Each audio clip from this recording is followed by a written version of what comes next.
രോഗിയുമായി പോയ air ambulance തകർന്നു വീണ് 7 പേർ മരിച്ചു.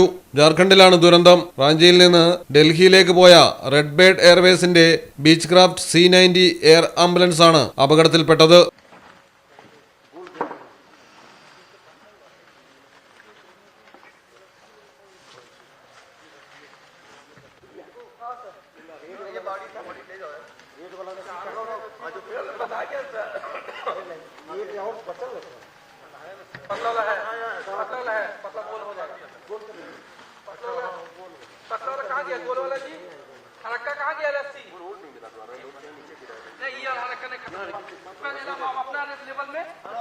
രണ്ട് ജീവനക്കാരും 5 യാത്രക്കാരുമാണ് വിമാനത്തിലുണ്ടായിരുന്നത്. ചത്ര ജില്ലയിലെ കസാരിയ പഞ്ചായത്ത് പരിധിയിൽ വെച്ച് വിമാനം നിയന്ത്രണം തെറ്റി വീണ് തകരുകയായിരുന്നു. റാഞ്ചി വിമാനത്താവളത്തിൽ നിന്ന് പറന്നുയർന്ന് ഏകദേശം 20 മിനിറ്റ് കഴിയുമ്പോൾ കൊൽക്കത്ത എയർ ട്രാഫിക് കൺട്രോളുമായിട്ടുള്ള ബന്ധം നഷ്ടമാവുകയായിരുന്നു. വാരണാസിക്ക് 100 നോട്ടിക്കൽ മൈൽ തെക്ക് കിഴക്ക് മാറി വിമാനം റഡാറിൽ നിന്ന് അപ്രത്യക്ഷമാവുകയും ചെയ്തിരുന്നു. 2 ക്രൂ അംഗങ്ങളും രോഗിയും ഡോക്ടറും നഴ്സും ഉൾപ്പെടെ എല്ലാവരും മരണപ്പെടുകയായിരുന്നു. അപകടത്തിൽ എയർക്രാഫ്റ്റ് ആക്സിഡന്റ് ഇൻവെസ്റ്റിഗേഷൻ ബ്യൂറോ അന്വേഷണം ആരംഭിച്ചു.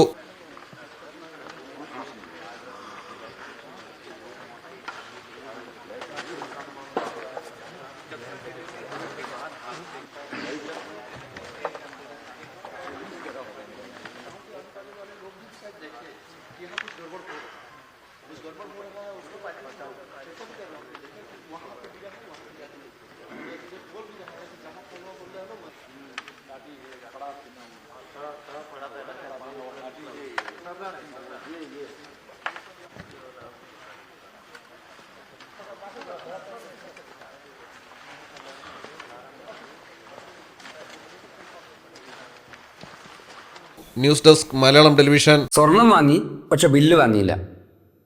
അയ്യോ, കടക്കാരൻ പറഞ്ഞിട്ടുണ്ടാവും ബില്ല് വേണ്ട, GST ലാഭിക്കാന്നൊക്കെ. ഒരു ചെറിയ ലാഭത്തിന് വേണ്ടി എത്ര വലിയ റിസ്ക് എടുക്കുന്നത്. നാളെ ഒരു നിയമം വരും. ഒറ്റ രാത്രി കൊണ്ട് 1000-ന്റെ നോട്ടൊക്കെ നിരോധിച്ചല്ലേ, അതുപോലെ നാളെ സ്വർണം പണയം വെക്കണമെങ്കിൽ അല്ലെങ്കിൽ വിൽക്കണമെങ്കിൽ ഒറിജിനൽ ബില്ല് ആവശ്യമുണ്ട് കേട്ടോ. പിന്നെ സ്വർണം അണിയാൻ വേണ്ടി മാത്രമുള്ളല്ലോ, അതൊരു ഇൻവെസ്റ്റ്മെന്റ് കൂടല്ലേ. അതുകൊണ്ട് സ്വർണം വാങ്ങുമ്പോൾ GST നൽകിയെന്ന് ഉറപ്പുവരുത്തുക. സഫ ഗോൾഡ് ആൻഡ് ഡയമണ്ട്സ് ഒറിജിനൽ ബില്ലോടുകൂടി മാത്രം സ്വർണം വിൽക്കുന്നു. Safa Gold and Diamonds, different by design.